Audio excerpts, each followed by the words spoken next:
When you talk about Philippine basketball, a big word that continually comes up is always the word development. Now, let's set proper expectations for everybody. Because the usual trend with Gilas Pilipinas is that we develop a pool from the professional players that are available. And mind you, while a team like Team USA has a pool of about 24, maybe 30 players, Gilas Pilipinas might be the only international country with a basketball team that has a pool of 12 to 15. How?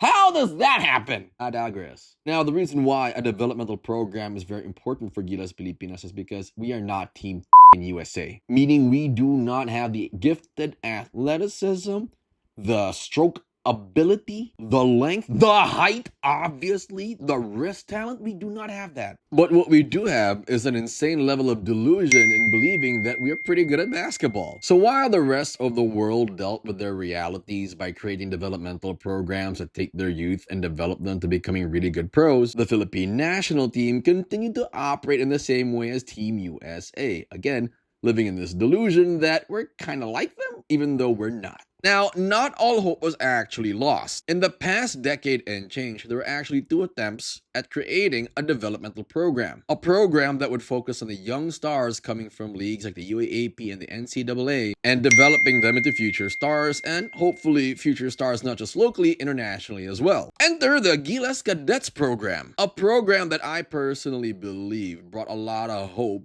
to Philippine basketball because the concept and its foundation was innocent and actually sensible. The first version of the Gilas Cadets you would all remember had guys like Chris Chu, Rabah Al-Husseini, Mac Barakael. They were led by head coach Raiko Toroman, and by all accounts, that team was supposedly promising. The problem with the developmental program is that time is not on your side. Or at least it's not in the Philippines. A lot of downward pressure by the stakeholders who were funding Gilas Pilipinas were simply looking for immediate results. The problem with that concept is that it's a developmental program. It supposedly takes time. But when you are investing a lot of money, quote unquote, into a program, the immediate results were not as good as they would have hoped. Eventually, Gilas Pilipinas would revert back to its old ways and go back to using pro players.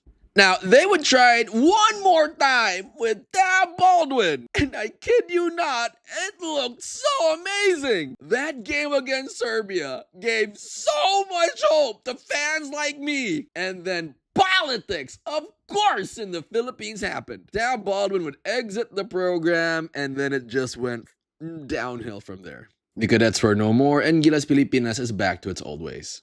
Damn! Please follow On Q Sports and Media for more.